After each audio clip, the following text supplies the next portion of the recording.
Gloire à Dieu, amen. Amen. Bien aimé, je voulais que nous sachions une chose, c'est que en cette fin des temps, le peuple de Dieu doit être vraiment éclairé. Afin que rien ne nous surprenne. Aujourd'hui, quand on voit un chrétien, on lui pose la question, oui, je suis chrétien, mais c'est bien. Je suis le chrétien de telle assemblée. Je suis de la montagne de feu. Je suis des ICC. Oh, moi, non, moi je suis de l'Assemblée de Dieu.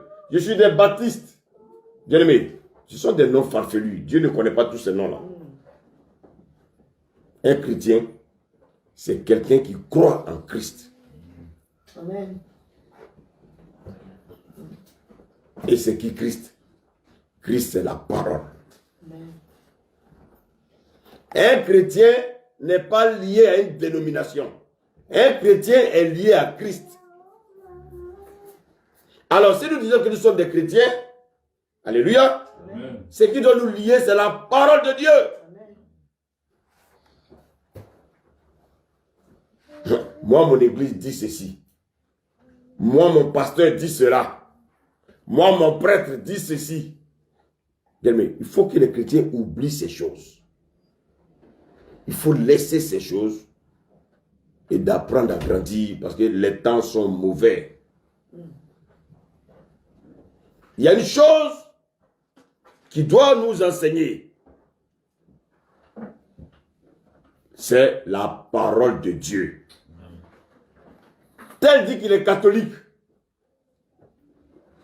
Tel dit qu'il est témoin de Jéhovah. Tel dit qu'il est mormon. Tel dit qu'il est christianiste céleste. Tel dit je suis évangélique. Mais souvent, on ne sait même pas l'origine de ces choses. Vous savez, dans la Bible, il n'y a pas de catholiques. Dans la Bible, il n'y a pas de méthodistes. Dans la Bible, il n'y a pas d'évangéliques. Certes, le mot évangéliste, mais bien aimé, tout ça, ce sont des créations humaines. Est-ce que vous savez quand et où est sorti le nom catholique? Alléluia. Alléluia. Amen. Beaucoup ne savent pas où sont sortis ces noms-là.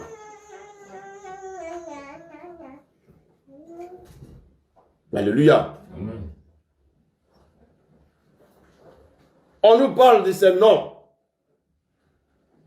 Et tout ça, ça crée la division dans le corps de Christ.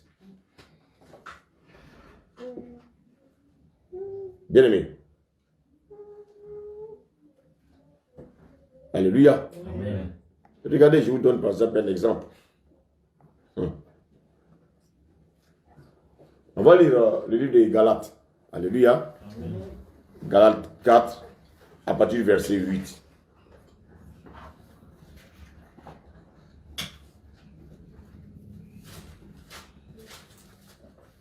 Rapidement, s'il vous plaît. Galates 4, verset 8.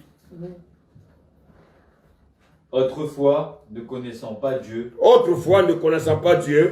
vous serviez des dieux qui ne le sont pas de leur nature. Vous serviez des dieux qui ne sont pas de leur nature. Continue. Mais à présent que vous avez connu Dieu, ou plutôt que vous avez été connus de Dieu, comment retournez-vous à ces faibles et pauvres rudiments? Ce sont des rudiments. Continue. Auxquels de nouveau vous voulez vous asservir encore. Continue, serviteur. Vous observez les jours, les mois, les temps et les années. Vous observez les jours, les mois, les temps et les années, bien-aimés. Aujourd'hui, les hommes sont plus concentrés sur les bien-aimés. L'observation des jours, des années. Oui, aujourd'hui c'est mon anniversaire. Oui, aujourd'hui c'est mon anniversaire. Le Seigneur ne doit pas observer ces choses. Le diable est subtil. Parce que le Seigneur savait ce qui venait derrière. Alléluia. Amen. Le Seigneur savait que les hommes allaient observer la naissance de Jésus. Ils allaient observer la date de naissance de Jésus. Alors que personne ne connaît la date de naissance de Jésus. Alors, comment la date de naissance de Jésus a été commanditée? Alléluia. Amen. Alléluia. Amen. Bien-aimé, je suis en train je suis en train de déblayer le terrain avant de rentrer dans le message. Alléluia. Amen. On va prendre Luc 2, verset 1.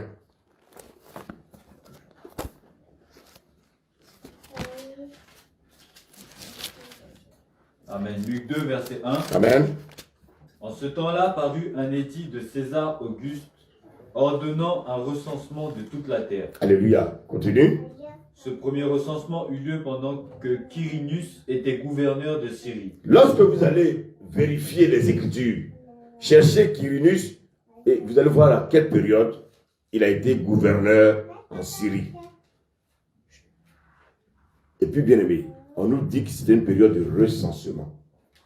Parce que, bien aimé, l'homme naturel, l'homme humain, l'homme qui se croit intelligent, est-ce que l'homme peut faire un recensement en plein hiver? Est-ce qu'en plein hiver, où il y a la neige, on peut aller faire un recensement? Ça doit amener les chrétiens à réfléchir. Alléluia. On continue. Verset 3. Oui. Tous allaient se faire inscrire chacun dans sa ville. Oui. Joseph aussi monta de la Galilée, de la ville de Nazareth pour se rendre en Judée, dans la ville de David, appelée Bethléem. Vous savez, à Bethléem, en hiver, personne, il est difficile de sortir de chez soi. Tellement il fait froid. Alléluia. Amen. Continue. Parce qu'il était de la maison et de la famille de David, afin de se faire inscrire avec Marie, sa fiancée qui était enceinte. Alléluia. Amen. On nous dit que Jésus est né un 25 décembre. Et aujourd'hui, les hommes sont en train de s'activer dans tous les sens. Malheureusement, même les chrétiens, des pasteurs aujourd'hui, sont en train de s'apprêter pour acheter des arbres de Noël, des sapins qui vont les mettre dans leur bâtiment. Parce que pour pouvoir commémorer la date de naissance de Jésus-Christ. Est-ce que Jésus a demandé à quelqu'un de commémorer sa date de naissance? A-t-il mentionné sa date de naissance dans la Bible?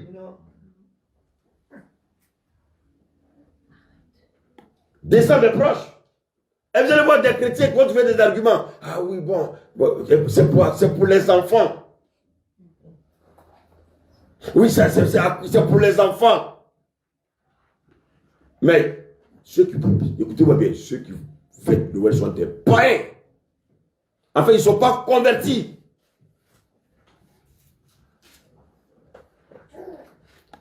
C'est une fête qui a été commanditée par les catholiques. Vous savez, chaque année, dans l'arène païenne, on célébrait le Dieu Soleil. Alléluia. À partir du sortie d'hiver. Donc, vous savez, pour rentrer dans l'hiver, qu'est-ce que les gens faisaient? C'était la période la plus froide de l'année. C'était la période la plus froide de l'année. La neige va prendre la place du soleil. Donc, qu'est-ce que les gens faisaient? Les gens célébraient le Dieu Soleil. Alléluia. Amen. Qui va renaître plus tard au printemps. Parce que les gens n'avaient pas compris qu'en fait, c'était Dieu qui avait créé la nature. Ils croyaient que c'est par leur sacrifice que le soleil allait apparaître. Alléluia. Amen. Alléluia. Amen. Il y a un passage dans la Bible. Les chrétiens ne sont pas intelligents. Il y en a qui ne sont pas intelligents. Vraiment, excusez-moi, mais il y a beaucoup qui ne sont pas intelligents. Comment un chrétien peut fêter Noël?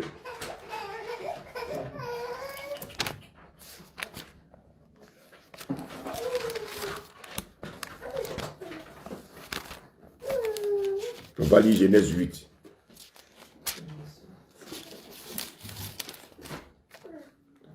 Verset 22. Dépêchons-nous, s'il vous plaît. Je ne suis pas encore rentré dans le message. Je suis en train de préparer le cœur des chrétiens. Bien aimé, pour ne pas qu'ils rentrent dans les choses, bien aimé, des choses sataniques. Oui, vas-y. Tant que la terre subsistera, Regardez, le Seigneur a donné une parole dès le commencement. Il dit, tant que la terre subsistera, oui, les semailles et la moisson, le froid et la chaleur, l'été et l'hiver, le jour et la nuit ne cesseront point. il dit l'été et l'hiver, le jour et la nuit ne cesseront point. Est-ce qu'on a besoin de faire des sacrifices pour que le soleil apparaisse? Est-ce qu'on a besoin de faire des sacrifices pour que le soleil apparaisse? Et les gens adorent un Dieu qu'on appelle le Dieu soleil. Et chaque fois qu'il y a l'hiver, qu'est-ce qu'ils font? Ils font des sacrifices humains. Et quels étaient ces sacrifices humains? C'était des enfants bien-aimés qui faisaient passer au travers du feu. Alléluia. Et maintenant, qu'est-ce que les catholiques vont faire? Bien-aimés, ils vont remplacer le nom du Dieu soleil par le nom Jésus. Parce que c'était à cette période-là qu'ils sacrifiaient les enfants. Donc chaque fois que tu fais Noël, tu es en train de sacrifier ton enfant.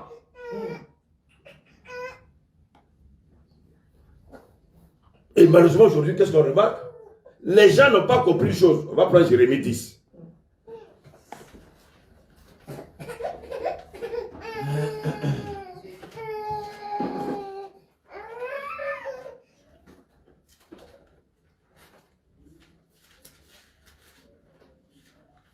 Jérémie 10, verset 2 à 5.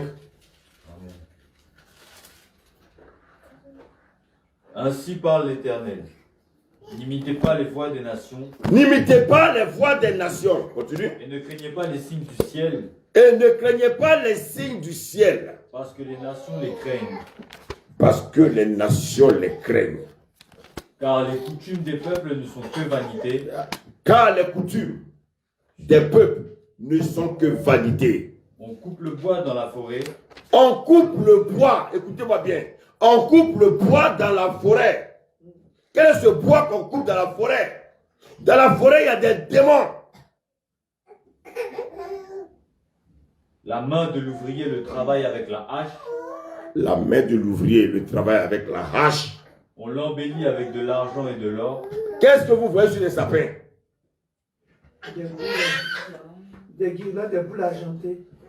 Des boules argentées, des trucs bizarres, des trucs dorés, tout ça pour attirer les hommes. C'est ça, comment on appelle, l'esprit de la convoitise. Donc quand on voit les choses, ça brille. On prend des bien-aimés, un arbre qu'on a coupé en forêt, on vient mettre dans une maison. Après, quand on a des problèmes, on se dit, mais je ne sais pas qu'est-ce qui se passe dans ma vie.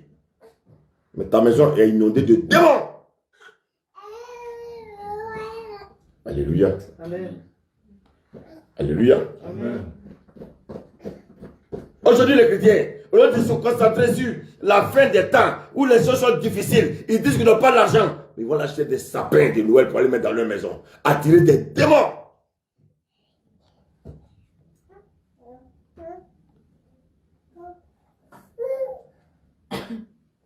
Alléluia. Amen. Alléluia. Amen. Tu peux lire la suite, s'il te plaît? On le fixe avec des clous et des marteaux pour qu'il ne se branle pas. On le fixe. Bon, les sapins, on ne les fixe pas? Est-ce qu'on peut calmer l'enfant là, s'il vous plaît? Parce que vraiment, dis-moi, est-ce qu'on ne les fixe pas? On les fixe ou on ne les fixe pas? On le fixe. Ces sapins là viennent d'où? Des forêts? Qui vit dans les forêts? Alléluia. Amen. Oui. Verset 5. Ces dieux sont comme une colonne massive. C'est Dieu, c'est avec un grand Dieu. Avec grand D. Donc on parle des dieux. Des dieux. Qui font quoi? Ils sont comme une colonne massive et ils ne parlent point. Des dieux qui ne parlent point. Vous allez couper des sapins pour les mettre dans vos maisons. Vous dites que vous êtes en train de fêter Noël. Vous êtes en train de fêter des démons. Le Dieu soleil. On les porte parce qu'ils ne peuvent marcher. Ne les craignez pas car ils ne sauraient faire aucun mal et ils sont incapables de faire du bien. Alléluia. Amen. On peut calmer le bébé là, s'il vous plaît. Alléluia. Amen. Bien-aimé, Il faut nous concentrer sur les choses importantes.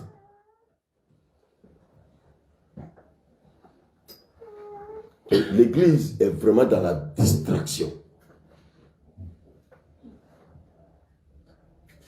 Et vous allez voir que depuis le commencement, l'église était dans la distraction. Aujourd'hui, tous les chrétiens s'activent à fêter Noël. Enfin, les soi-disant. Parce que ceux qui fêtent Noël sont des païens.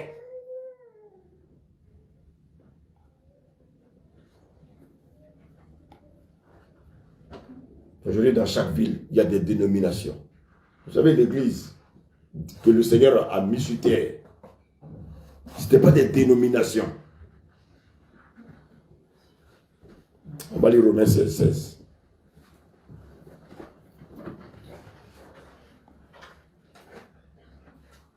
Romains 16, verset 16.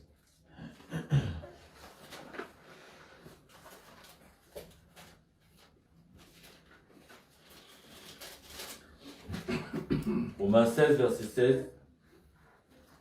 Saluez-vous les uns les autres par un saint baiser. Toutes les églises de Christ vous saluent. Toutes les églises de Christ vous saluent. Ça, c'est dans quelle ville? C'est à Rome. Alléluia. Donc à Rome, toutes les églises de Christ, il n'y a pas de dénomination. Toutes les églises qui sont bien aimées dans Rome, là, constituent une seule église devant Dieu. Alléluia. Amen. Toutes les églises vous saluent. Aujourd'hui, chacun se lève. Bien aimé, en cette période-là, c'était des églises qui marchaient selon le fondement apostolique. Il n'y avait pas de désordre. Il y avait l'église de Jérusalem, l'église d'Éphèse. C'était les églises bien aimées. Quand on dit l'église d'Éphèse, ils peuvent être des églises de maison. Mais Dieu considère que toutes ces églises-là constituent un seul corps qu'on appelle l'église d'Éphèse. On va lire 1 Corinthiens 1, verset 2. Il faut l'amener dehors, tu vas le calmer, s'il te plaît.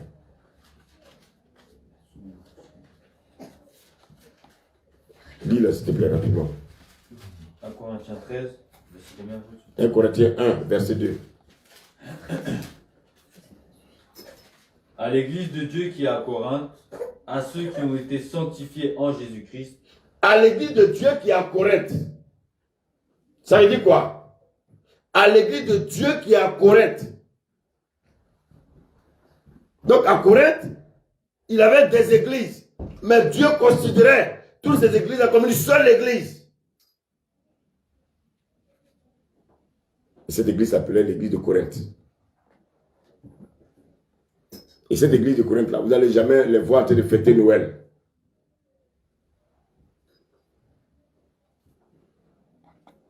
Alléluia. Amen.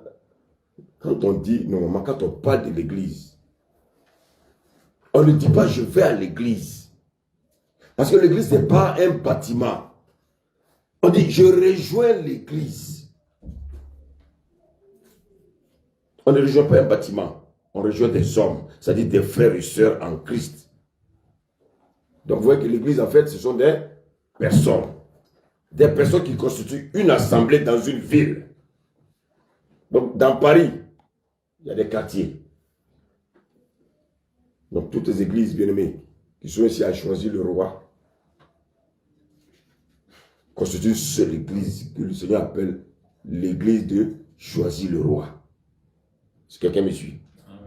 Dieu n'est pas dans les dénominations.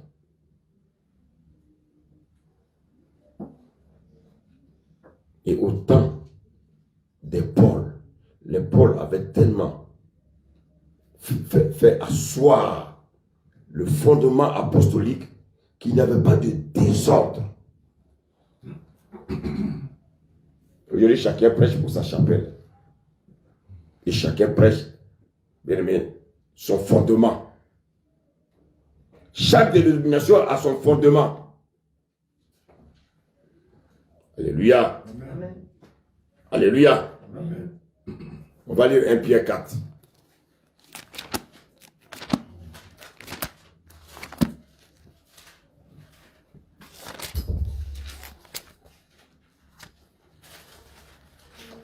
Gloire à Dieu. 1 Pierre 4,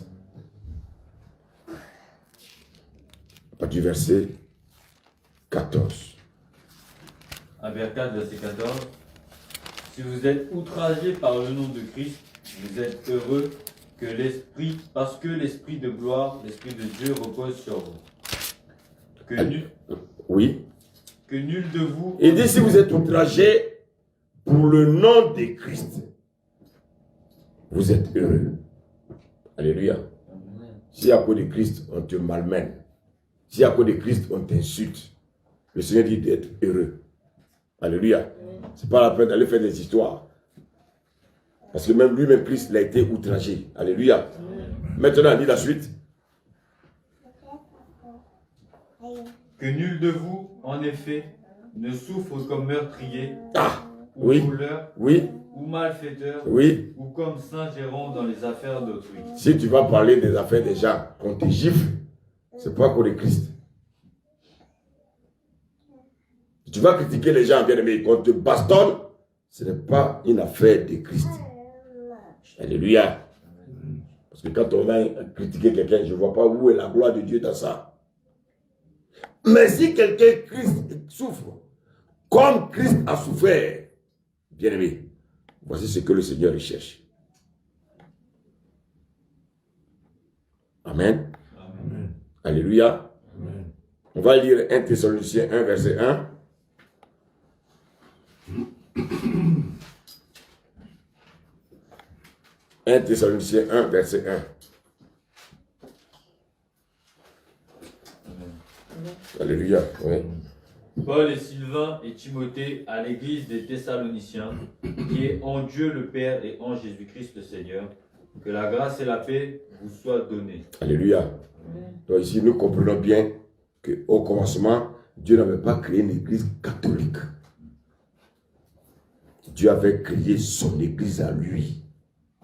Maintenant, qu'est-ce qui va se passer? La Bible dit quoi? Quand on fait les recherches, on se rend compte que, bien aimé, c'est au concile de Nicée, sous le règne d'un empereur qu'on appelle Constantin. Alléluia. Amen.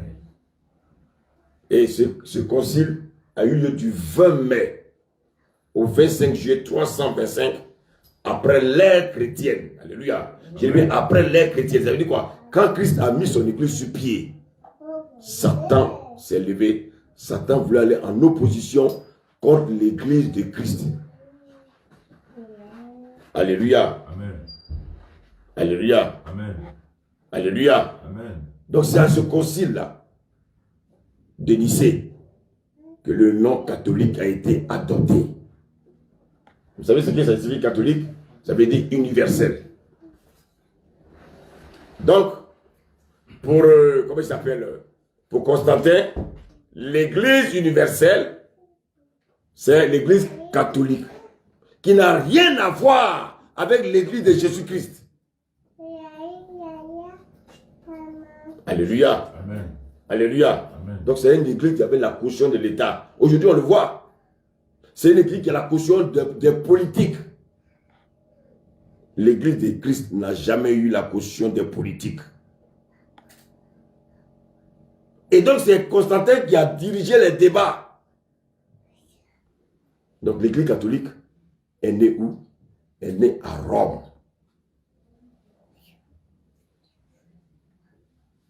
À l'an 325 de notre ère. Et ça, ce sont des choses, bien aimées, que nous devons savoir pour ne pas tomber, bien aimés, dans l'ignorance. Quand tu lis la Bible, bien aimé, tu ne verras jamais Jésus, tu ne verras jamais Pierre, tu ne verras jamais Paul parler des catholiques. Ni un apôtre. Ce matin, s'il y avait un prêtre ici, ça va être une bonne chose. Ils ont trompé le monde entier. Et les gens les suivent. Les gens sont dans l'ignorance. Ils suivent aveuglement le catholicisme. Voilà comment l'église catholique a été autoproclamée sur la terre. Et continue à faire encore, bien aimé, du désordre. Ils sont en train de former des personnes pour les conduire en enfer. Tous ceux qui voient l'église catholique, personne ne sera sauvé.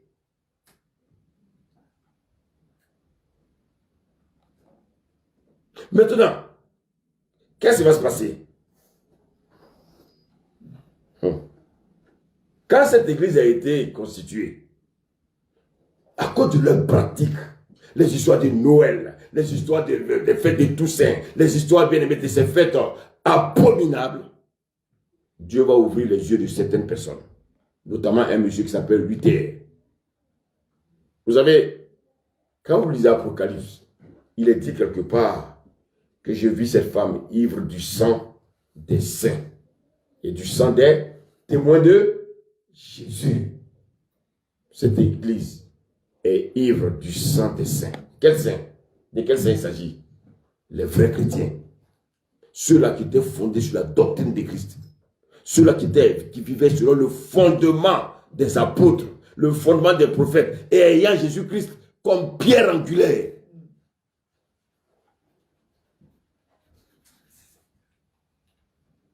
C'est après cette église, après la Pentecôte, Satan a vu qu'il était en danger. Donc qu'est-ce qu'il fallait faire? Il fallait créer, bien aimé, un semblant d'église pour contrecarrer l'église de Jésus. Et qu'est-ce qu'ils ont fait? Ils sont venus avec les moyens financiers. Alléluia. Amen. Alléluia. Amen. Et en 1517, il y a quelqu'un qui était aussi catholique. Il a regardé les pratiques, il a dit, ah non, il s'appelle Luther. Ah, bien aimé. En 1517, un Allemand, il va sortir de l'église catholique romaine à cause de ces abominations. Il dénonçait ces choses. Et les gens cherchaient à le tuer. Qu'est-ce qu'il a fait? Il a fui, il est parti en Suisse. Et comment les gens vont le voir? Ils vont le voir comme un traître. Donc un traître. Mais comment ils vont les appeler? Les protestants. Ça veut dire quoi? Ils protestent contre eux. Parce que d'où est venu le nom protestant? Alléluia. C'est de là qu'est venu le nom protestant. Mais ils protestent contre qui? Ils protestent contre la religion chrétienne. Alléluia. Alléluia. Amen. Alléluia. Amen. Donc, bien aimé, ces pratiques étaient dénoncées. Et qu'est-ce qu'ils faisaient? Ils vendaient ce qu'on appelle des indulgences. Vous savez tout ce que c'est les indulgences? Ça dit quoi? Ils payaient pour les péchés de leurs parents. Et ils disaient qu'en payant le péché, tes péchés étaient pardonnés. Ils payaient même les péchés de vos parents qui étaient morts. Et quand Luther a vu toutes ces bêtises, il a dit non. Ce n'est pas ce que le Seigneur a dit. Le Seigneur a dit quoi? Répentez-vous et vous recevrez quoi? Le pardon de vos péchés. On ne paye pas pour que nos péchés soient pardonnés. Alléluia. Amen. Donc les gens payaient ça pour toute leur vie, payaient pour leurs parents. Et ça enrichissait l'église catholique. Mais dites-moi, qui ne pêche pas? Et ce sont ces pratiques-là que Luther va attaquer. Alléluia. Amen. Il va dire non, on ne paye pas ces choses-là. Et qu'est-ce que les gens vont faire? Les gens vont chercher à le tuer, donc il va fuir. Et donc en 1917, il y a eu donc une séparation, bien aimé. Après donc les thèses de Gutenberg, l'église catholique va avoir une séparation. Alléluia. Amen. On voulait le tuer, comme je l'ai dit. Il va se retrouver en Suisse. Et voilà comment est née l'église protestante. Au travers de Luther. Donc, de quelle origine les protestants tirent, bien aimés, leur origine? À votre avis, les protestants, ils tirent leur origine d'où? Le catholicisme. Les méthodistes tirent leur origine de qui? Des protestants. Les évangélistes tirent leur origine des protestants. Alléluia. Vous savez, en 1800, il y a des Américains qui vont se lever, ils vont dire au Seigneur, ils vont jeûner, prier pour dire, Seigneur, ce qui est arrivé pendant la Pentecôte, nous voulons aussi recevoir ces choses. Voici d'où est sorti les églises réveil, les églises des assemblées de Dieu, avec l'onction de Dieu, avec les dons spirituels. Mais qu'est-ce que ces églises d'aujourd'hui ont fait? Ils ont gardé les dons spirituels et puis ils ont abandonné la parole de Dieu. Voici qu'aujourd'hui l'église évangélique est devenue paganisée. Paganisée. On ne prêche plus la parole de Dieu. Quand les gens vont à l'église, ils cherchent les dons. Oh, je couche juste cette personne. Peut-être qu'il va révéler ma vie. Mais ta vie, tu la connais déjà. Qui parmi nous ne connaît pas sa vie? Qui parmi nous ne connaît pas ses problèmes? Tu attends qu'un homme de Dieu va te révéler tes problèmes?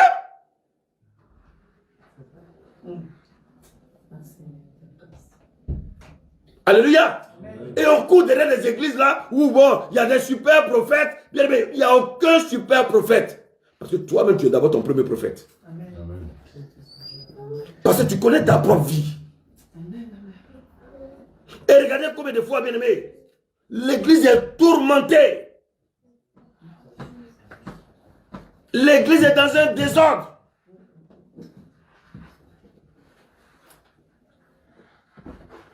Alléluia. Amen. Regardez le fondement de l'église. Alléluia. Amen. On va lire Éphésiens 2, versets 19 à 20.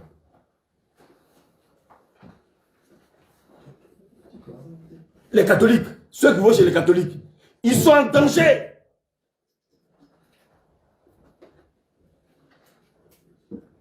Mais pendant toute la semaine, le Seigneur il me montrait des choses. Comment les gens allaient bien, mais les catholiques, ils vont.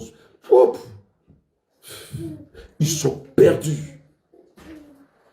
Les chrétiens évangéliques, disons, qui devaient ouvrir les yeux, ils sont tombés dans le même piège. Des églises évangéliques qui s'apprêtent à fêter Noël. Quelle honte! Une fête paganisée! Une fête de démons!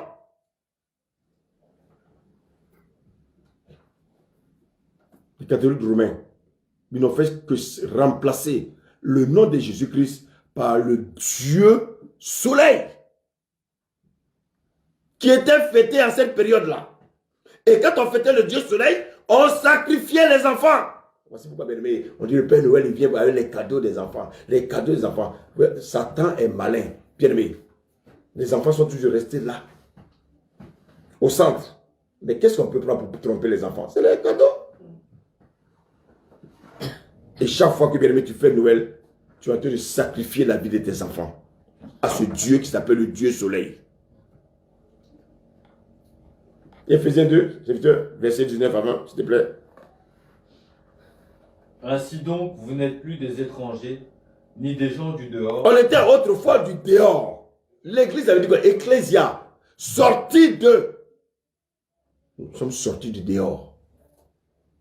Nous étions des païens. Dieu nous a sortis, bien aimés, de cette vie paganisée. Nous sommes maintenant devenus l'église. Continue. Mais vous êtes des concitoyens des saints, oui, gens de la maison de Dieu. Regardez les catholiques. Quand ils appellent quelqu'un saint, on dit Saint Pierre, Saint Paul. Ce sont les morts. Jésus est un Dieu vivant. Amen. Et voici quoi, bien aimé, toi qui es assis là, tu es un saint. Amen. Tous les chrétiens sont appelés saints. Pas parce qu'ils sont bien aimés, ils se sont sanctifiés même. Parce que Christ est sanctifié pour eux. Dites Amen. Amen. J'ai dit Christ est sanctifié pour toi. Amen. Voici pourquoi on t'appelle saint. Tu as été justifié par Christ.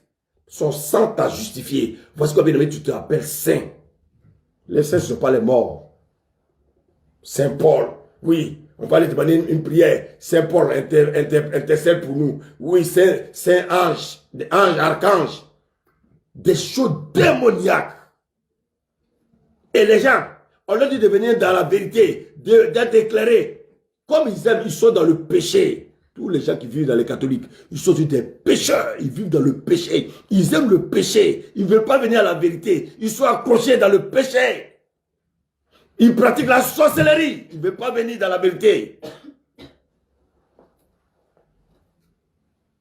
Voici le fondement de l'église de Jésus. Lis la suite. Vous avez été édifiés sur le fondement des apôtres et des prophètes, Jésus-Christ lui-même étant la pierre angulaire. Voilà. Ce n'est pas Marie qui est la pierre angulaire. La pierre angulaire, c'est Jésus-Christ.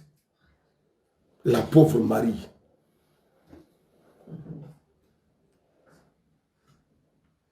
La mère de Dieu. Comment Dieu peut avoir une mère? Et les hommes sont aveuglés. Pourquoi ils sont aveuglés?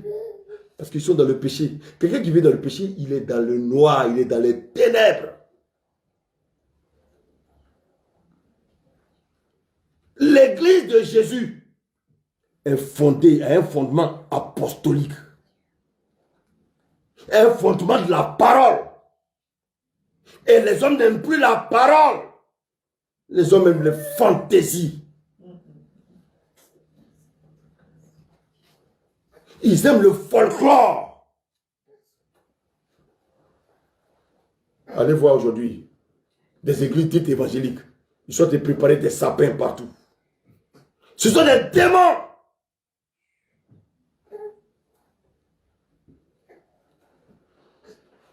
Alléluia. On dit Christ est la pierre angulaire. Christ est le fondement sur lequel il faut bâtir. Il n'y a pas un autre fondement que le fondement de Christ. Nous sommes des pierres vivantes. Toi, tu es une pierre vivante. Toi, tu es une pierre vivante. Toi, tu es une pierre vivante. Toi, tu es une pierre vivante. Bien aimé, mais on te monte sur Christ. Mais si on te monte sur Christ, tu seras solide. Dites Amen. Amen. Mais si on te bâtit sur du sable, quand la tempête viendra,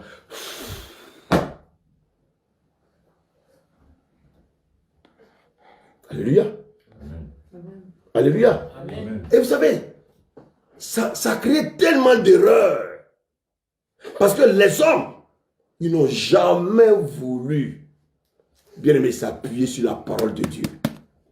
Les hommes ont cherché à s'appuyer, bien aimé, sur les traditions. Mais quand Dieu ouvre ton esprit, tu te rends bien compte qu'il y a des choses que tu as pratiquées avant, qui sont fausses. On avait tellement confiance à nos prédécesseurs. Ils ont commis tellement d'erreurs, bien aimé. Mais au lieu de nous concentrer sur la parole de Dieu, afin que de prendre des moments pour que Dieu nous révèle des choses, on a carrément copié sur leurs erreurs. Et on croyait être dans la vérité. Bien aimé, écoutez-moi bien ce matin. Il y a trop d'erreurs dans l'église. Il faut corriger ces erreurs-là avant le retour de Jésus. Parce que sinon, beaucoup croyant être sauvés, mais ils vont aller à la perdition. Le Seigneur ne ment pas, il est dans sa parole. Si les apôtres, les premiers chrétiens ont pratiqué, bien aimé, le fondement apostolique, pourquoi nous, on va, bien aimé, pratiquer autre chose? Il y a un problème. Alléluia. Amen. Il y a un passage dans la Bible qui a trompé le maximum de personnes. En fait, les gens n'ont jamais compris ce passage. On va prendre Matthieu 28, s'il vous plaît.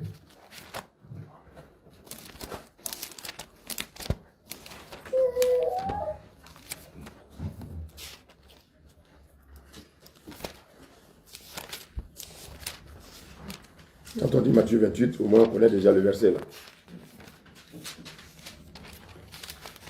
Philippe, tu peux lire ça s'il te plaît, Matthieu 28, verset 19.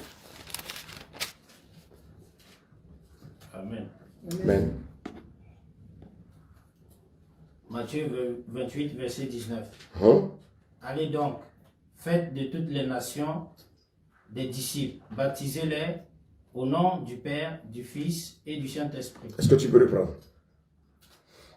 Matthieu 28, verset 19. Oui. Allez donc, Allez donc, oui. faites de toutes les nations. Faites. Il parlait à qui? Aux disciples. Aux disciples. Ils étaient restés combien? 12. Ils étaient restés combien? 11. Pourquoi? Judas est resté où? Il est parti à la perdition. Parce que, vous savez, souvent, on croit que Judas avait un démon. Non, Judas n'avait pas un démon. Il était lui-même un démon. Un démon, son chemin, c'est la perdition. Il y a des personnes qui ont des démons. Mais lui, il était un démon en personne. Alléluia. Amen.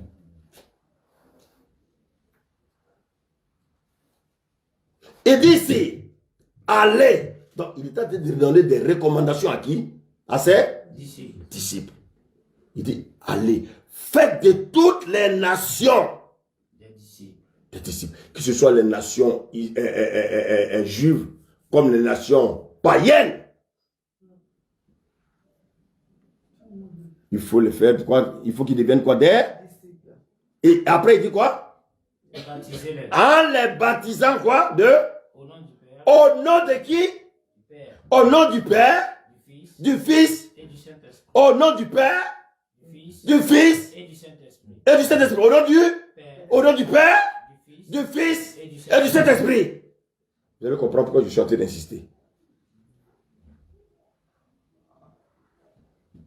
Alléluia. Amen. Frère, écoutez-moi bien. Voici un verset sur lequel l'Église catholique a trompé le monde. Voici un passage sur lequel Satan a trompé le monde. Voici un passage, un verset qui a détruit l'Église. Alléluia. Amen. Allez, faites de toutes les nations Des disciples. des disciples, Baptisez-les baptisez-les au nom du Père, au nom du Père, virgule, du Fils du Fils et du et Saint-Esprit. du Saint-Esprit. Vous savez, c'est à partir de ce verset-là qu'est née la doctrine de la Trinité.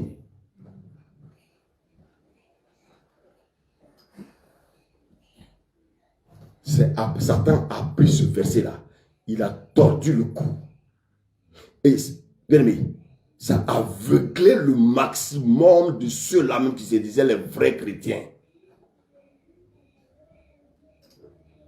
Ils ont été aveuglés. Parce que chacun n'a pas cherché à comprendre ce que le Seigneur voulait dire là. Alléluia. Amen. Que signifie la Trinité? Satan, il est très malin. Vous savez, au même concile de Nicée, sur ce verset, ils se sont appuyés pour justifier la doctrine de la Trinité. Alléluia. Alléluia. Amen. Donc c'est ici qu'ils ont créé les histoires de Dieu le Père, Dieu le Fils, Dieu le Saint-Esprit. Ça fait combien de dieux? Ça fait combien de dieux? Trois dieux. Il n'a jamais eu trois dieux. Il y a un seul Dieu. Alléluia. Amen. Donc, il y a le Père, qui est la première personne de la Trinité, le Fils, qui est la deuxième personnalité de la Trinité, et il y a le Saint-Esprit, qui est la troisième personne de la Trinité. Donc, la Trinité veut dire quoi? Trois personnes. On ne peut pas avoir trois personnes en Dieu. Ça devient un démon. De même que dans le jardin, on ne peut pas avoir deux arbres, deux fruits différents sur le même arbre. Alléluia. Alléluia. Amen. L'arbre de la connaissance du bien et Du mal. tu as déjà vu un arbre où tu vois sur l'arbre, il y a l'avocat et puis il y a des mangues. Tu n'as pas vu? Alléluia. 3 personnes, ils forment un groupe de personnes. 3 personnes ne peuvent pas former Dieu. Ce n'est pas possible. 3 personnes en Dieu, ça c'est quoi? Alléluia. Amen. Alléluia. Amen. Parmi ces 3, qui a créé qui? Je vous pose la question. Donc, s'il y a Dieu le Père, s'il y a Dieu le Fils et Dieu le Saint-Esprit, ça veut dire qu'au ciel là-bas, il y a combien de trônes? 3. Alors que la Bible nous dit qu'il y a combien de trônes? Un seul trône. Voici l'erreur qu'a commis le maximum des gens dans l'église. Voici quoi, bien aimé, beaucoup ont du mal. Est-ce que Jésus est le Père? Est-ce que Jésus est ceci? Est-ce que Jésus est Dieu? Est-ce que... Même des chrétiens ne savent même pas quelle est la réponse qu'ils vont donner. Bien aimé, souvent même aux musulmans. Les musulmans, s'ils ne donnent pas leur vie à Jésus, ils brûleront tous en enfer. Un musulman est un païen.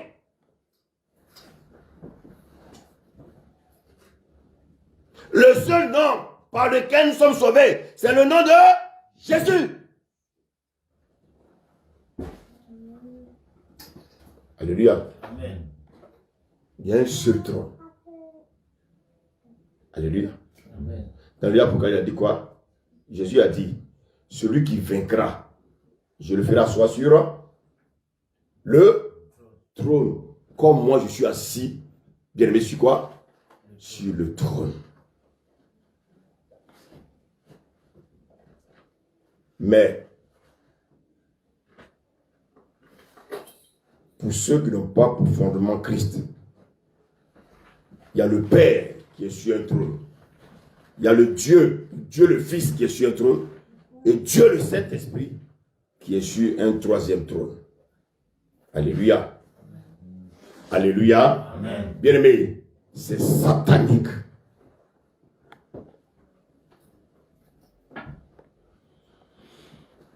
Amen. Amen. Est-ce que vous savez que les Romains, alléluia, Amen. les Perses, les Babyloniens, les Grecs, vous savez ce qu'ils étaient? Ils sont d'origine polythéiste. Vous savez ce que ça veut dire polythéiste? Plusieurs dieux. Eux, ils adorent plusieurs dieux.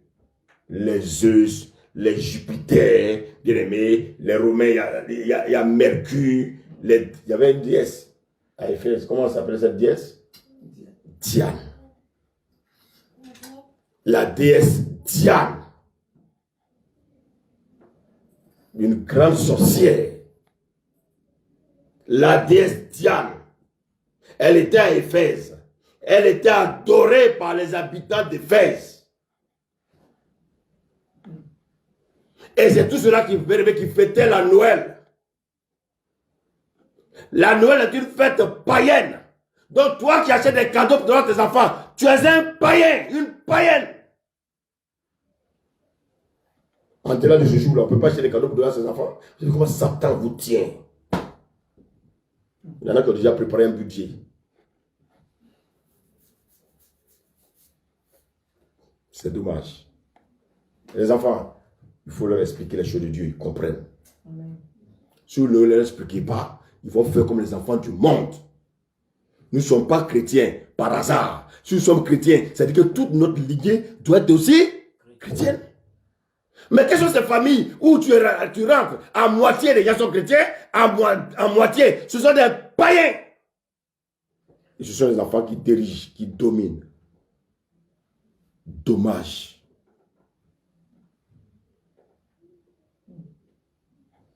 Et à une période donnée, ils vont remplacer le nom de Diane par Marie. Et à la place de Joseph, vous savez que ils avaient des Saint Joseph, des Saint Pierre, parce qu'ils disaient que Joseph était, il était un... vous vous rappelez du travail que Joseph faisait? Il était charpentier. Donc, si tu as besoin du travail, tu vas prier. Au nom de Dieu Joseph, donne-moi du travail. Toi qui as nourri Jésus, toi qui as nourri Marie, donne-nous du travail. Oh Dieu Joseph, Vous savez, non, Satan a eu les gens. Hein. Et vous pouvez voir, les gens sont attachés à ça. Ils sont dans les raisonnements. Mais il faut aller parler un peu de Marie. Ils vont t'égorger. On aime tous Marie. C'est le canal par lequel Jésus est venu. Mais Jésus ne l'a jamais appelée mère. Jésus disait toujours femme. Dieu ne peut pas avoir une maman. Écoutez-moi bien. Donc vous voyez que, à la place de ces dieux chrétiens-là, ils ont mis des noms de Saint Joseph, Saint Anton, Marie, Mère de Dieu, priez pour nous, pauvres pécheurs. Regardez par exemple, quand on dit « Je vous salue Marie », à votre avis, c'est quoi? Si je dis « Je vous salue Marie », je dis « Je vous salue Ebengue », ça veut dire quoi? C'est une salut? C'est une salut? C'est une simple salutation. Les gens ont pris ça pour faire quoi? Je vous salue Marie, pleine de grâce, maintenant, et quoi là, Amen. Vous savez, quand on est aveuglé, quand on n'a pas l'Esprit de Dieu, on est mort. Une simple salutation, les gens disent que c'est une prière. Et tu vois les catholiques avec les chapelets. Oh, salut, oh, Sainte Mère, salut, salut, Mère de Dieu, priez pour nous, Sainte Mère, mais n'importe quoi.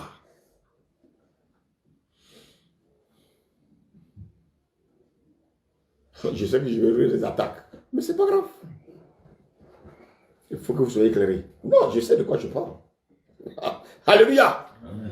Ils vont m'insulter, mais c'est pas grave. Au moins, il y a au moins deux catholiques qui auraient les yeux ouverts. Dites Amen. Amen. Oh, c'est Joseph. Donne-moi du travail, parce que vraiment, c'est toi qui as nourri Marie et Jésus. Oh, maman Marie, je n'ai pas encore enfanté. Oh, c'est toi qui as fait venir Jésus au monde. Donne-moi un enfant. C'est comme ça que le Seigneur a dit de prier. Voici dans quoi ils sont. Alléluia. Amen. Alléluia. Amen. Donc, qu'est-ce qu'ils ont fait? Satan, il a pris Fils, Saint-Esprit, Père, pour dire qu'il y a 3 dieux. Mais quand on lit la Bible, il y a 3 dieux. Il y a combien de dieux? Alléluia. Vous voyez que, écoutez, les manifestations de Dieu n'ont rien à voir avec une pluralité de bien-aimés en Dieu. Ça veut dire quoi? Je vais expliquer. Dieu ne peut pas être plusieurs. Il n'y a pas plusieurs dieux. Dieu est unique. Mais Dieu a plusieurs manifestations. Alléluia. Amen. Je vous donne un exemple.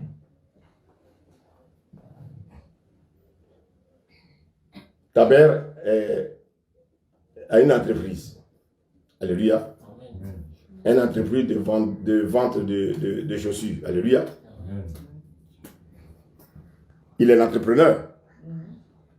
Mais un lundi, il arrive au travail et puis il vend. Il se met à la place des vendeurs. Il vend. Il devient quoi? Vendeur. Est-ce que ça fait 2 personnes? Non. Donc, il a l'attribut de l'entrepreneur et puis il a l'attribut de Vendeur. vendeur. Mais est-ce que ça fait 2 personnes? Non. Donc Dieu, il peut être colonne de feu. Dieu, il peut être Jéhovah. Dieu, il peut être Elohim. Mais c'est la même. Il n'a que plusieurs attributs. Est-ce que quelqu'un me suit ce matin? Amen. Il peut être en tant que feu dévorant. Il peut être l'épée. Il peut être la colonne de feu. Il peut venir même en tant que tempête. Comment il s'est révélé à Job? Dans une tempête. Alléluia. Amen. Alléluia. Amen. Alléluia. Amen. Mais ça fait combien de dieux? Ça ne fait pas plusieurs dieux. Ça fait un seul Dieu, mais qui a plusieurs manifestations. Il n'a pas menacé Abimelech. Vous reconnaissez Abimelech? Qu'est-ce qu'Abimelech voulait faire? Il voulait coucher à la femme de qui? Il voulait coucher à la femme de qui? Abimelech voulait coucher à la femme d'Abraham. Dieu ne s'est pas révélé à lui. Mais quand il s'est révélé à lui, là, il s'est révélé à lui comment? Dieu se manifeste de plusieurs manières. Il dit, hey, tu touches à la femme de mon serviteur Abraham, tu verras.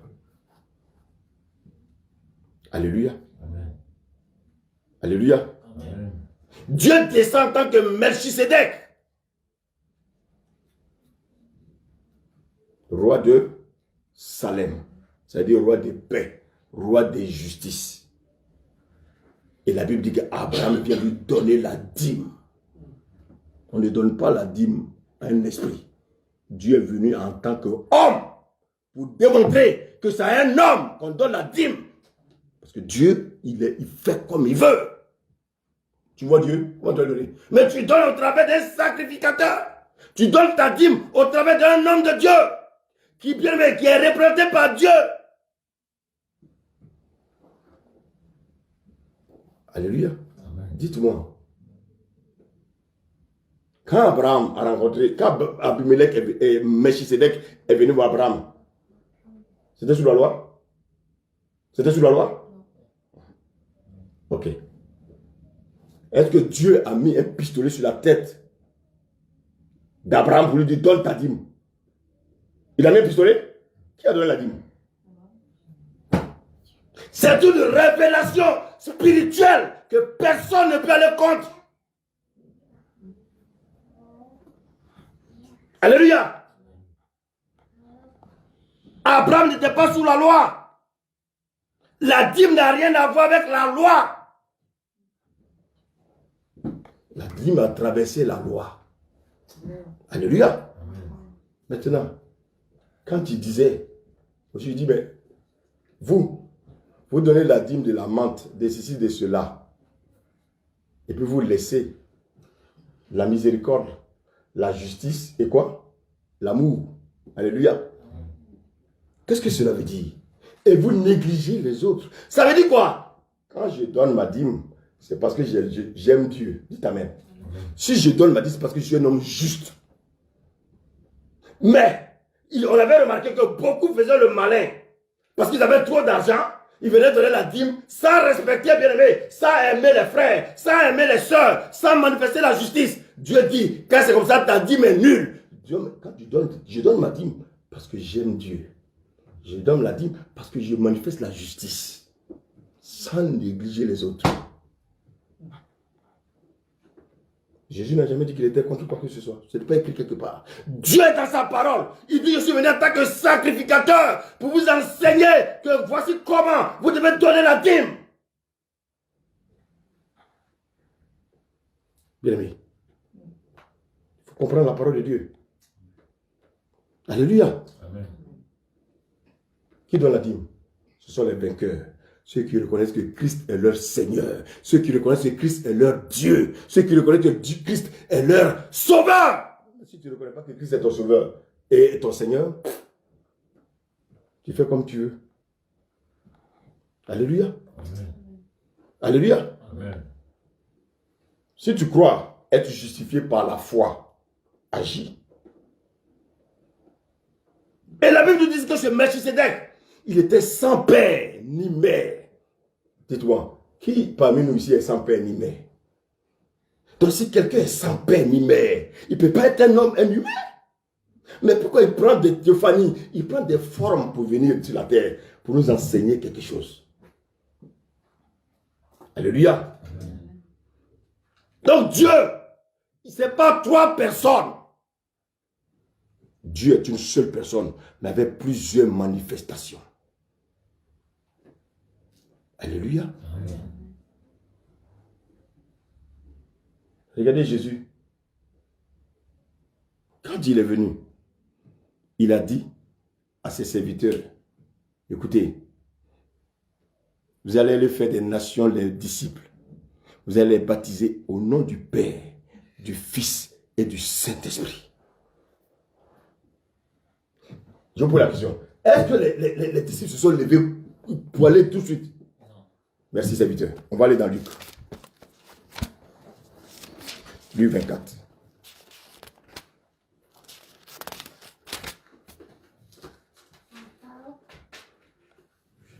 Luc 24. On va lire le verset 40.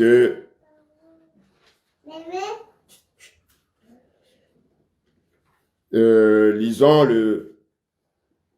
le verset 26.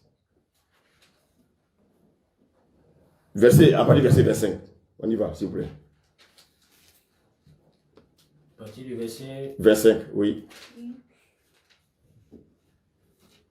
Amen. Amen. Je lis la parole de l'Éternel. Alors Jésus leur dit, homme sans intelligence, dont le cœur est lent à croire tout ce qu'ont dit les prophètes. Continue. Ne fallait-il pas que le Messie souffre ces choses et qu'il entre dans sa gloire? Ah, il a en train de dire, écoutez, est-ce qu'il n'a pas été révélé que le Messie, c'est-à-dire le Christ, devait souffrir avant de rentrer dans sa gloire? Alléluia. Bien-aimé, notre Dieu est un Dieu qui est bon.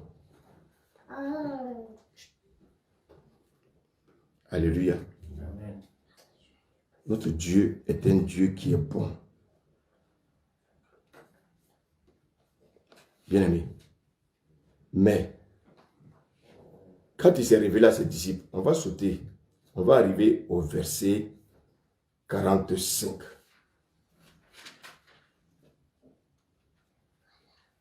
Non, à partir du verset 44, pardon. Amen. Amen. Je lis la parole de l'Éternel.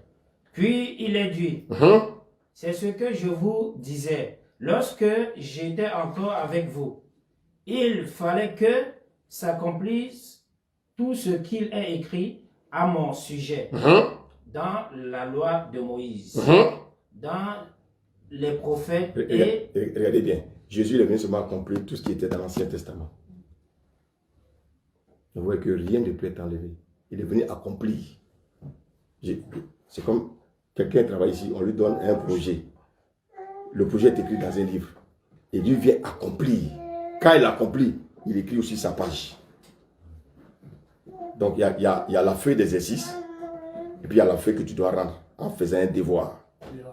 Merci. Donc tu ne peux pas occulter la feuille d'exercice, sinon tu ne peux pas faire le devoir. C'est ça, l'Ancien Testament, qui est l'ombre des choses à venir. Donc Jésus avait dit à ses prophètes que vous allez faire des nations des disciples. Vous allez les baptiser au nom du Père, du Fils et du Saint-Esprit. Lis la suite, serviteur. Amen. Verset 45, amen, oui. Verset 45. Alors il est dit, il leur ouvrit l'intelligence afin qu'ils comprennent les Écritures. Alléluia. Est-ce que vous savez pourquoi? Là, on nous dit qu'il va leur ouvrir l'esprit. Ça veut dire quoi? Ça veut dire qu'ils marchaient avec Jésus. Mais est-ce que l'esprit était ouvert? Non. Donc quand Jésus leur a dit, allez baptiser au nom du Père, du Fils et du Saint-Esprit, est-ce qu'ils avaient compris? Non. Très bien. Comme ils n'ont pas compris, c'est comme une équation. Une équation, elle a besoin d'être résolue. Mais, pour pouvoir résoudre l'équation que le Seigneur Jésus leur donnait de leur propre force, ils ne pouvaient pas. Dites Amen. Amen. Alléluia. Amen. Pour pouvoir résoudre cela, de leur propre force, ils ne peuvent pas. Quelqu'un me suit ce matin? Amen. Je prie que vous compreniez les choses spirituelles. Les choses spirituelles ne sont pas les choses physiques. Dites Amen. Amen. Alléluia. Regardez bien. Jésus maintenant, il va ouvrir l'esprit de qui? L'esprit de ses disciples. Donc, en ouvrant l'esprit de ses disciples, ils vont comprendre maintenant quoi? Donc, ils vont comprendre maintenant ce que disait Matthieu 28, verset 19. Est-ce que le message nous fait du bien ce matin? Amen. Regardez bien, lis le verset 46, on continue. Verset 46.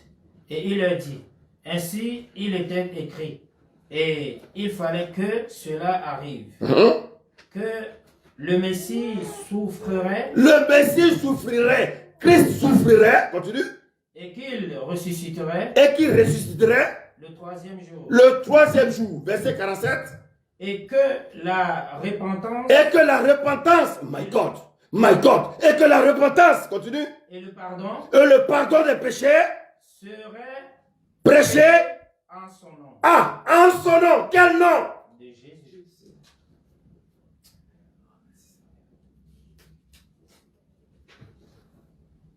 Donc, il a ouvert l'esprit. Maintenant, il a dû leur donner, leur expliquer maintenant. Alléluia. Ce que j'avais dit dans Matthieu 28, verset 19, où je disais que vous allez aller faire des nations des disciples, les baptisant au nom du Père, du Fils et du Saint-Esprit. Maintenant, je suis en train de vous révéler maintenant ce que je veux que vous fassiez. Alléluia. Écoutez bien ce que nous sommes en train de dire ce matin. Hein. Il dit, et que la repentance et le pardon des péchés seraient prêchés en son nom. À qui? Aux Juifs seulement?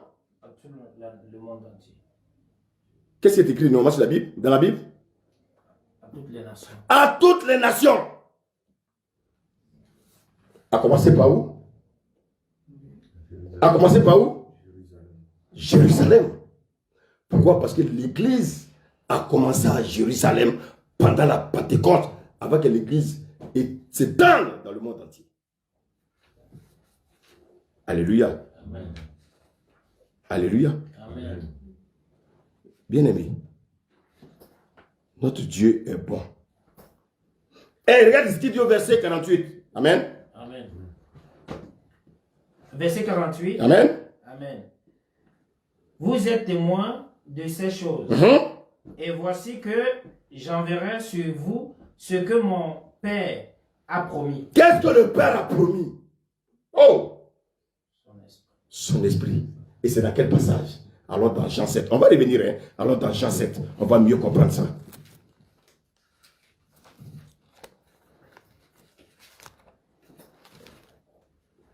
Jean 7.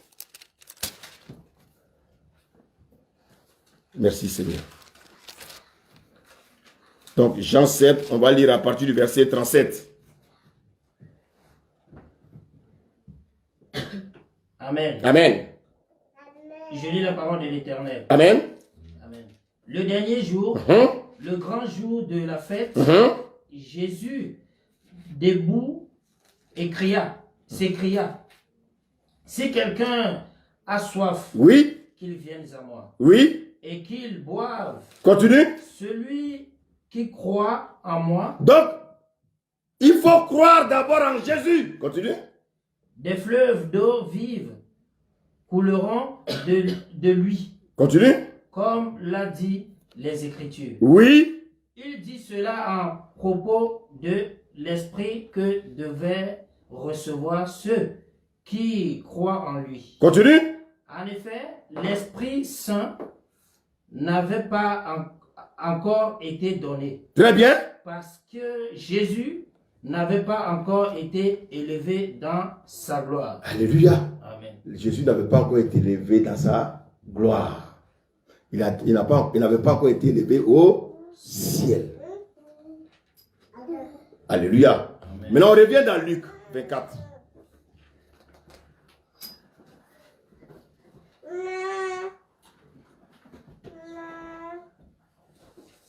Luc 24, il dit quoi? Verset. Luc 24, après le verset 50. Non, reprends le verset 49. Je lis la parole de l'Éternel. Amen. Et voici que j'enverrai sur vous ce que mon Père a promis. Son père avait promis quoi? Ce qu'on vient de lire, hein? C'était quoi? L'Esprit Saint. L'Esprit Saint. Continue. Quant à vous, restez dans la ville Restez dans la ville. Il parle de quelle ville? Jérusalem. Merci. Continue. Jusqu'à ce que vous soyez revêtus de la puissance d'en haut. Merci. Donc, il est dit, c'est une recommandation. Vous ne pouvez pas aller comme ça évangéliser. Vous ne pouvez pas aller prêcher sans recevoir ce que le Père a promis. Sinon, vous allez faire des bêtises. C'est quoi bien aimé aujourd'hui? Quelqu'un a un don. Il se lève, il dit les pasteurs. Il court dans tous les sens. Il ouvre l'église à gauche. Il ouvre l'église à droite, comme si les églises étaient des boutiques. C'est un appel. Et si Dieu t'appelle, Dieu va t'éprouver. Quand tu vas passer l'œuvre, tu vas commencer à être ta femme. Je l'ai prié. Dieu va envoyer une personne, 2, 3, 5. Parmi les 5 là, il y a 3 qui vont partir.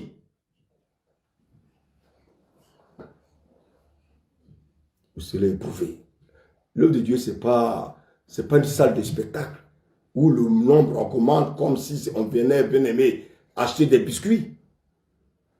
Parce que quand la parole est prêchée, quand la parole est vraie, il y en a qui ne peuvent pas résister. Ils vont fuir. Une église où les gens sont entassés. Il n'y a pas la parole là-bas. La parole est une heure et l'épée, il fait quoi? Il fait du bien? Non. Ah, il sépare. Il sépare les bons des mauvais. Ça, c'est l'esprit de Dieu. Alléluia. On lit la suite, serviteur. Verset 50. Et de Luc 24. Il conduisit Oui. jusque vers Bethanie. Oui. Puis il leva les mains Oui. et les bénit. Oui. Pendant qu'il les bénissait, il les quitta et fut enlevé au ciel. Donc, regardez bien ici.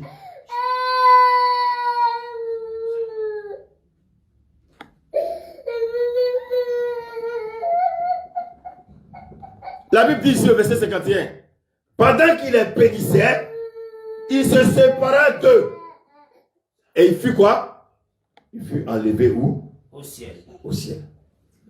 Maintenant qu'il est enlevé au ciel. Alléluia. Amen.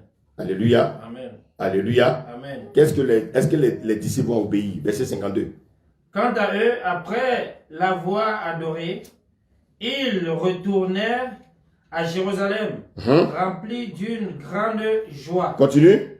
Ils étaient constamment dans le temple, Oui. louant Dieu et bénissant Dieu. bénissant Donc, ils Dieu. sont retournés dans la chambre haute. Alléluia. Amen. Maintenant, regardez bien ce qui va se passer. Le Seigneur dit, allez, faites de toutes les nations des disciples, et baptisant au nom du Père, du Fils et du Saint-Esprit. Baptiser, ça veut dire quoi? C'est immerger. Alléluia. Amen. C'est-à-dire plonger dans l'eau. Les catholiques, ils font quoi? Eux, ils aspergent. J'ai vu même une vidéo où maintenant ils ont un appareil à cause du Covid, comme un pistolet. Ils arrosent ta tête. On dit tu es baptisé. Mais c'est une religion de plaisantin. C'est des truands, les catholiques. Pistolet à eau. Pistolet à eau. C'est avec ça maintenant on baptise. Dieu dit, on parle de baptiser, on n'a pas dit d'asperger. Eux, ils aspergent. On dit de baptiser. Ça veut dire qu'on va plonger dans l'eau. Et il mouille la tête. Alléluia. Amen. Mais tu n'as pas baptisé. Tu mouilles la tête de quelqu'un, tu l'as baptisé. Non. Baptiser, c'est plonger quelqu'un dans l'eau. On ne doit même plus voir son corps. Dites Amen. Amen. Dites Amen ce matin. Amen. Bien aimé. Il dit les baptisants au nom du Père, virgule, du Fils et du Saint-Esprit. C'est une équation. C'est une équation. Alléluia. Amen. Maintenant, regardez. Quand il dit de les baptiser au nom du Père, virgule, du Fils et du Saint-Esprit. Normalement, ça fait combien d'attributs? Bon. Au nom, c'est écrit à quoi? C'est écrit comment? C'est au pluriel ou bien au singulier? C'est au singulier. Je vous pose la question. Pourquoi quand les gens vous baptisent, ou bien les gens qui ont baptisé, pourquoi aujourd'hui les évangéliques, quand ils baptisent les gens, pourquoi ils les plongent 3 fois? Expliquez-moi. Pourquoi ils les plongent 3 fois? Au nom du Père, au nom du Fils, au nom du Saint-Esprit. Alléluia. Amen. Alléluia. Amen. Attends, je crois que c'est Dieu qui nous a créés, non? Quand Dieu nous appelle, il nous appelle par quoi? Quand il nous appelle par quoi? Par notre nom? Est-ce que Dieu nous connaît ou ne nous connaît pas? Donc Dieu sait qu'on a un nom. Mais, donc, pourquoi vous pensez que Dieu ne peut pas avoir un nom? Il dit de baptiser au nom du Père, virgule, du Fils et du Saint-Esprit. Alléluia. Amen. Si je dis par exemple, Stéphane, quel est ton nom? Quelle réponse tu vas me donner? Est-ce que toi, quand je te dis, Stéphane, quel est ton nom, tu me dis, Stéphane, quel est ton nom? Tu me donnes ton nom. C'est-à-dire, pourquoi les disciples là, ils ne se sont pas précipités pour aller baptiser? Alléluia. Amen. Alléluia. Amen. Parce qu'il y avait une équation à résoudre. Et quelle était cette équation? Je vois le visage des gens. Je me suis dit, mais où il nous amène ce homme ce matin? Alléluia. Amen. Alléluia. Amen. Alléluia. Amen. Vous savez, Jésus, tout ce qu'il a fait, puis Marc l'a révélé, Matthieu l'a révélé, Luc l'a révélé, Jean l'a révélé. La Bible nous dit ici que Jésus, qu'est-ce qu'il a fait? Quand il est venu vers ses disciples, qu'est-ce qu'il a fait? Il a ouvert leur esprit afin qu'ils comprennent les Écritures. Ainsi qu'il est écrit que le Christ souffrirait et qu'il ressusciterait des morts le 3e jour, et que la repentance et le pardon des péchés sera prêché en son nom. La repentance, le pardon des péchés, c'est ça la rédemption. Alléluia. Amen. La repentance, le pardon des péchés sera prêché en son nom. Alléluia. Amen. Qu'est-ce que nous devons comprendre par là? Quand les disciples ont reçu cette vérité, alléluia. Amen. Maintenant, on va dans Actes. Acte 2.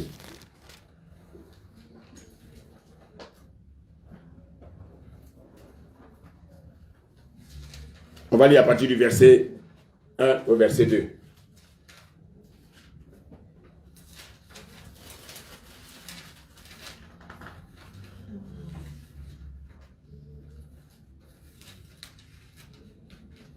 Acte 2. À partir du verset 1 à 2. Amen. Mhm. Je lis la parole de l'Éternel. Amen. Quand le jour de la Pentecôte arriva, ils étaient tous ensemble au même endroit. Oui. Tout à coup, il vint du ciel Oui. un bruit, D'accord. comme celui d'un vent violent, Oui. qu'il remplit toute la maison Oui. où ils étaient Continue. assis. Des langues qui semblaient de feu leur apparurent, séparées les uns les autres, et elles se posèrent du sein, elles se posèrent Sur sur chacun d'eux. Amen. Verset 4. Ils furent tous remplis du Saint-Esprit et se mirent à parler en d'autres langues, Oui. comme l'Esprit leur donnait de s'exprimer. Merci. Regardez bien. Quand on lit Ézéchiel, ça c'est dans l'Ancien Testament, la Bible dit quoi? Le Seigneur a dit, il a dit quoi? Il a dit que je leur donnerai, je leur enlèverai leur ancien cœur, Que je donne donner un nouveau cœur. Et dans ce nouveau cœur, je mettrai un esprit nouveau. Alléluia. Amen. Maintenant, quand on lit Jean 14, verset 6, ça ouvre le Bible, il dit quoi? Jean 14, 6, la Bible dit quoi? Tous ceux qui m'ont reçu. Vous ne connaissez pas Jean 14, 6? Oui, vas-y. Je suis le chemin, la vérité. Merci mon frère. Les chrétiens, c'est pas possible. Je suis le chemin, la vérité est là. Il parlait de quelle vie? Éternel. Merci, serviteur. La vie Zoé. Non, s'il parlait de la vie éternelle. Alléluia. Alléluia. Amen. Donc, la vie éternelle, c'est qui? C'est Christ. Jésus. D'accord. Mais la vie éternelle, c'est d'abord qui? C'est Dieu. Oui, oui, oui. Ok. Il dit qu'il est la vérité. Alléluia. Amen. On va lire Jean 17, 17.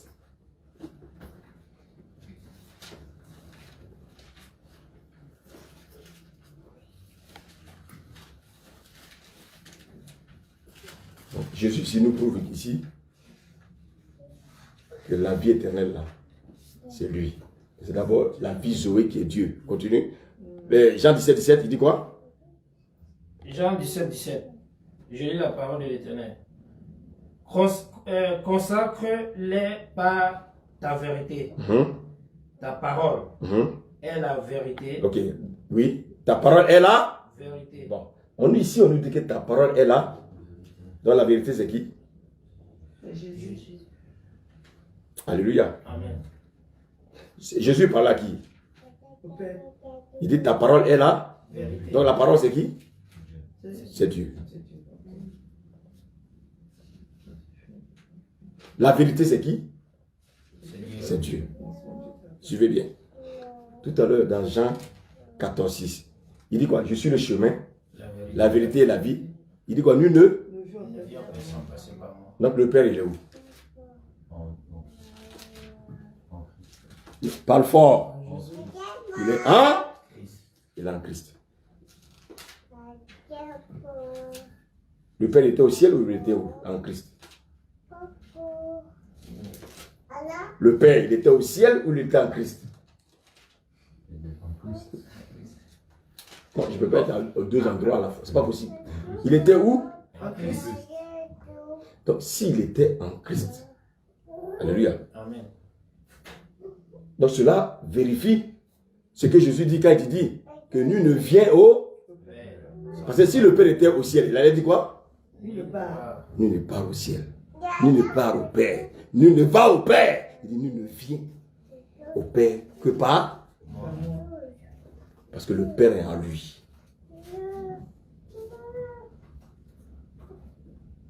Alléluia. C'est ça la parole. Il aurait pu dire, nul ne part au Père, nul ne va au Père. Il dit, nul ne vient au Père que par moi. Donc le Père, c'est lui. Alléluia. Dans les pensées humaines, Dieu il est couché quelque part là-bas, une barbe blanche. Alléluia. Regardez, regardez à côté, regardez ce qu'il dit dans Jean 6, 44. Lisons Jean 6, 44. Jean 6, verset 44. Rapidement, je vais terminer. Amen. Jean 6, 44, il dit quoi? Amen. Amen. Jean 6, 44. Je lis la parole de l'Éternel. personne ne peut venir à moi à moins que le Père qui m'a envoyé ne l'attire. Donc qui attire? Le Père. Le Père. Donc le Père, il est où alors? En Christ. Dans Christ. On retourne maintenant encore dans Jean 14. Alléluia! Amen. Moi j'aime la parole. Alléluia! Moi j'aime la parole. Bien aimé, aime la parole. Dis Amen. Amen. Maintenant, regardez bien. Il dit, je suis le chemin, la vérité et la vie. Nul ne vient au Père que par moi. Regardez ce qu'il dit au verset 7. Serviteur, vas-y. Verset 7. Amen. Amen. Si vous me connaissez, vous connaîtriez aussi mon Père. Écoutez, si vous me connaissez, On est très ici. écoutez, regardez. Si vous me connaissez, vous connaîtrez aussi mon Père. Non, le Père est là. Le Père en lui. Alléluia. Amen. Si vous me connaissez, c'est que vous connaissez mon Père. Il parlait à qui ici? À Pierre. Si on remonte, vous allez voir que c'est avec Pierre il parlait. Mais, alléluia. Amen. Et vous l'avez? Et dès maintenant, Non, avant ça. Oui, dès maintenant, continue. et dès maintenant, vous le connaissez Oui, et vous l'avez vu. ils ont déjà vu qui? Christ, le Père. Ils ont vu Christ. C'est avec Christ qu'ils ont marché pendant tout ce temps. Il dit, mais depuis que je marche avec vous, c'est pas qui est le Père. Alléluia. Alléluia. Verset 8. Amen. Philippe lui dit, Philippe lui dit, Seigneur, montre-nous le Père, hein? et cela nous suffit. Ça veut dire quoi? Philippe n'a rien compris. Oui. Mais c'est normal de ne pas comprendre et puis poser des questions. Les autres semblent avoir compris. Mais Philippe dit non, l'affaire n'est pas comprise. Mais montre-moi le Père, je suis le Père, je suis dans le Père. Tu me fatigues avec ça. Montre-nous le Père en même temps et puis c'est fini. Alléluia. Amen. Ça lui fatigue. Philippe est fatigué. Depuis on marche avec toi, tu parles du Père, le Père est à moi, le Père est ici, le Père est là. Je vais prier le Père. Mais c'est quoi tout ça? Montre-nous le Père, cela nous suffit. Tu nous fatigues. Ah. Alléluia. Amen. C'est quel homme on marche depuis lui là, il est là, et il parle en parabole, on ne comprend rien. Hé, Jésus, pardon, montre-nous le Père, et puis cela nous suffit. On est fatigué. Tu nous fais bouger nos ménages là. Chaque fois le Père est à moi, je suis le Père. Jésus, montre-nous le Père. Alléluia. Amen. Regardez la réponse qu'il va donner au verset 9. Jésus lui dit, il y a si longtemps que je suis avec vous, Ah, qu'est-ce qu'il a mis ici? Il dit, il y a longtemps que il est. Non, je suis. Je suis avec Est-ce qu'il a dit ici, il y a longtemps qu'il est avec vous? Je suis Il dit qu'il y a longtemps quoi? Je suis avec vous. Le pronom personnel à la première personne du singulier. Donc il est en train de parler de qui? De lui. Depuis longtemps, je suis avec vous. Et toi, tu me dis, montre-moi le Père. Et est-ce qu'il va dire, celui qui m'a vu, il a fait quoi? La suite. Celui qui m'a vu a vu le Père. Celui qui m'a vu a vu le Père. Waouh! Voici une grande révélation aujourd'hui pour nous en tant que chrétiens. Dites Amen. Amen. Beaucoup les chrétiens, est-ce que Jésus est Dieu? Les gens tremblent, ils posent, ils tremblent. Ils ont peur de dire que Jésus est Dieu. Ils tremblent, c'est frère. Il dit, montre-nous le Père. Il dit, mais Philippe, depuis je marche avec toi, tu ne sais pas que je suis le Père. Mais celui qui m'a vu a vu le Père. Alléluia. Amen. Regarde ce qu'il dit au verset 10. Verset 10. Amen. Ne crois-tu pas que je suis dans le Père Ah, et que le Père est en moi? Oh, confirmation. Je suis dans le Père et le Père est en moi. Oh, est-ce qu'on suit le message? Amen. Continue la lecture. Les paroles que je vous dis, Oui. je ne le dis pas de moi-même. Oui. C'est le Père qui vit en moi, Le Père qui vit en moi. Oh my God. qui fait lui-même ses œuvres. C'est lui-même qui fait ses œuvres. Moi, je le suis. Moi que vous voyez là, c'est moi Dieu. Vous marchez avec Dieu pendant 3 ans. Vous ne savez pas que c'est moi Dieu. Alléluia.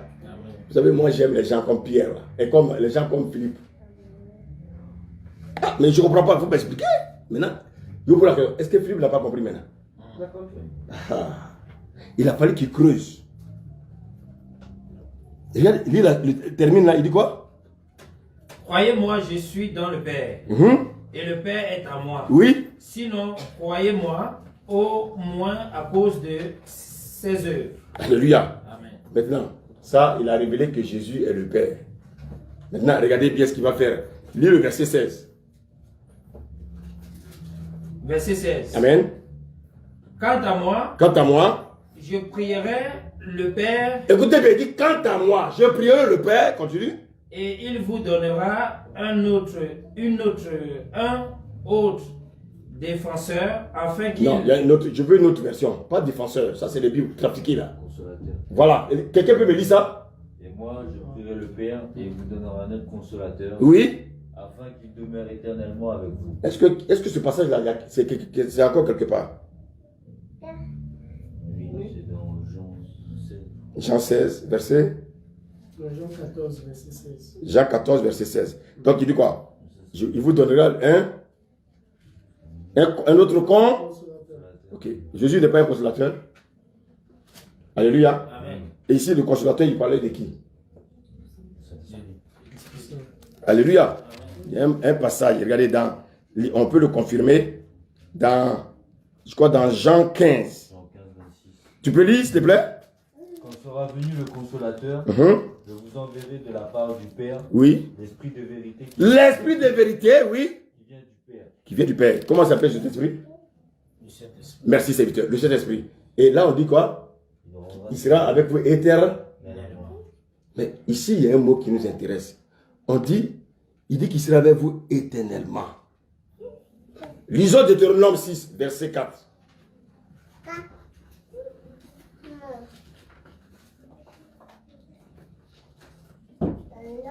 Deutéronome 6, verset 4, il dit quoi? Écoute Israël. Oui, vas-y.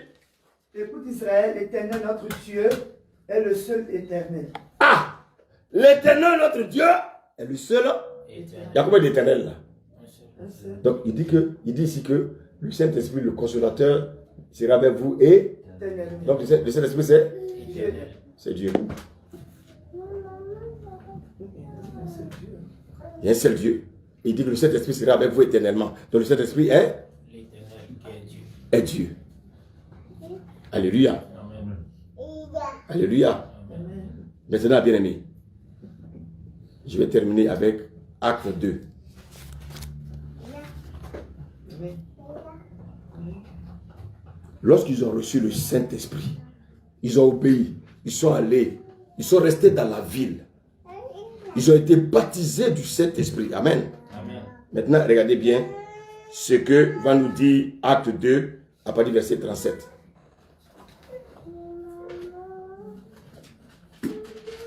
Amen. Amen. Acte 2, verset 37. Après avoir entendu ce discours, Oui.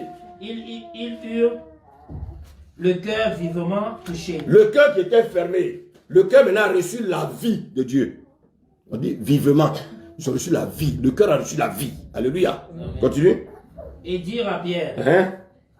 et aux autres apôtres, frères, que ferons-nous? Hommes frères, que ferons-nous? Ça veut dire quoi? On a entendu l'évangile. Maintenant, qu'est-ce qu'on doit faire? Alléluia. Qu'est-ce qu'on doit faire? Ah, mais tu as prêché l'évangile là. Maintenant, qu'est-ce que je dois faire? Je suis un pécheur. Regarde, je me dis, je menais une vie de désordre. J'étais un menteur. J'étais un voleur. J'étais un impudique. Maintenant, qu'est-ce que je dois faire? Maintenant, Pierre va lui montrer le chemin. Lis la suite. Verset 38. Pierre leur dit, changez d'attitude Oui. et que chacun de vous soit baptisé au nom de Jésus-Christ. Est-ce qu'on peut acclamer la parole ce matin? Est-ce qu'on peut acclamer la parole ce matin? Est-ce qu'on peut acclamer la parole ce matin? Alléluia! Alléluia! Alléluia!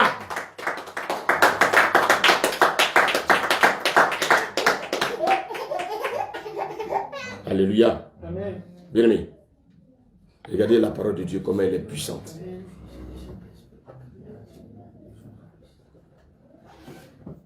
Regarde la parole de Dieu, comme elle est puissante. les disciples, ils ont attendu bien de recevoir l'Esprit Saint avant de comprendre le message, avant de comprendre ce que signifie baptiser au nom du Père, du Fils et du Saint-Esprit. Alléluia. Maintenant, regardez bien. Regardez, on va aller dans Acte 19, on va revenir là. Allons dans Acte 19, à partir du premier verset au verset 5. Alléluia. Acte 19, à partir du premier verset au verset 5. J'ai la parole du Seigneur. Amen. Pendant qu'Apollos était à Corinthe, Oui. Paul, après avoir parcouru les hautes provinces Oui. d'Asie, arriva à Éphèse. Ayant rencontré quelques disciples, il leur dit, avez-vous reçu le Saint-Esprit quand vous avez cru? Il lui répondit, nous n'avons même pas entendu dire qu'il y ait un Saint-Esprit. Et il dit, de quel baptême avez-vous donc été baptisé? Et il répondit, au baptême de Jean. Alors, Au baptême de Jean. Ici on parle du baptême de qui? Jean.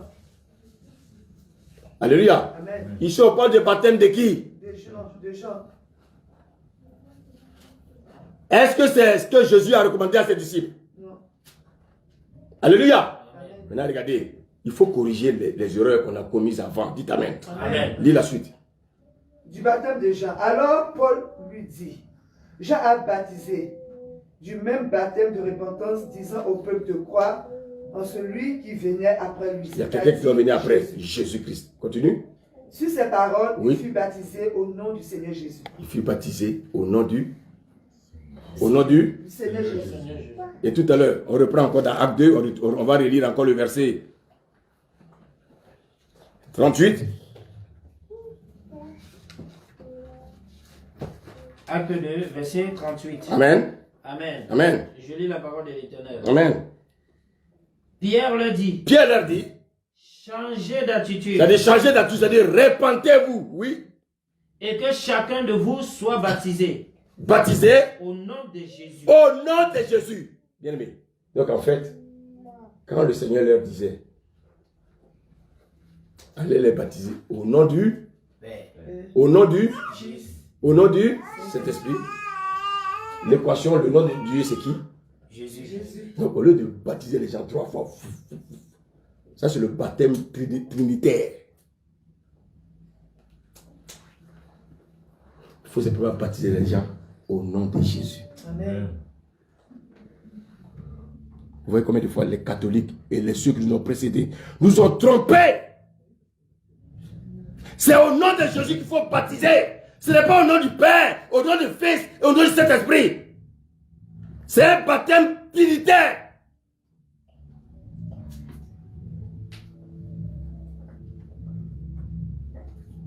Il dit baptiser au nom, c'est au singulier. Parce que si on me plonge 3 fois dans l'eau, ça veut dire qu'on me trompe, bien aimé, par rapport à quoi? À 3 noms.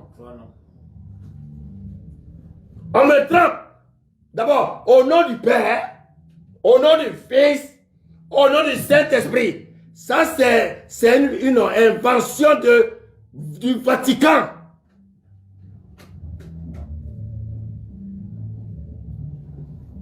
On plonge les gens au nom de Jésus.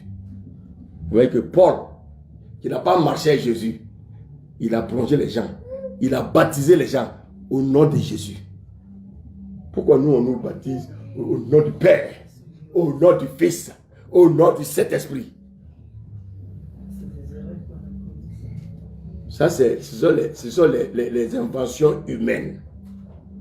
Les Pierre n'ont jamais baptisé comme ça. Les Paul n'ont jamais baptisé comme ça.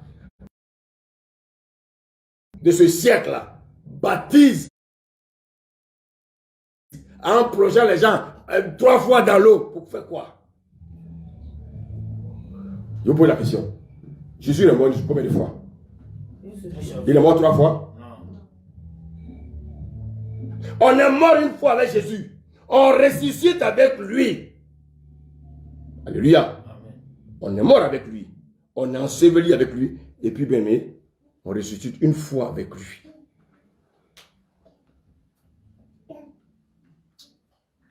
Bien aimé, Il y a des erreurs qui ont été commises dans l'église. Parce qu'on voulait copier, sans réfléchir, les catholiques, bien d'autres pratiques. Les catholiques, eux, maintenant, ils ont un pistolet. Viens. L'eau sur ta tête. Viens. Mais quelqu'un qu'on mouille la tête, mais tu es dans le péché, il va vivre dans le péché. Mais le reste du corps n'est pas sanctifié. Le reste du corps n'est pas lavé. Donc tu es en train de dire seulement que c'est sa tête qui n'a plus péché. Mais tout le corps peut continuer. Sortons de la religion. Revenons à la parole de Dieu. Parce que les temps sont mauvais. Les disciples de Jésus, qui sont devenus apôtres, ils ont baptisé au nom de Jésus. Ils n'ont pas baptisé au nom du Père, au nom du Fils et au nom du Saint-Esprit. Que le Seigneur nous fortifie. Alléluia. Qu'il nous bénisse. Qu'il nous garde. Amen. Le Père, c'est un attribut. Le Fils, c'est un attribut. Le Saint-Esprit, c'est un attribut. Mais les trois attributs forment un seul Dieu. Alléluia. Et ce Dieu-là, son nom, son nom, son nom, son nom, son nom, son nom, son nom, son nom, c'est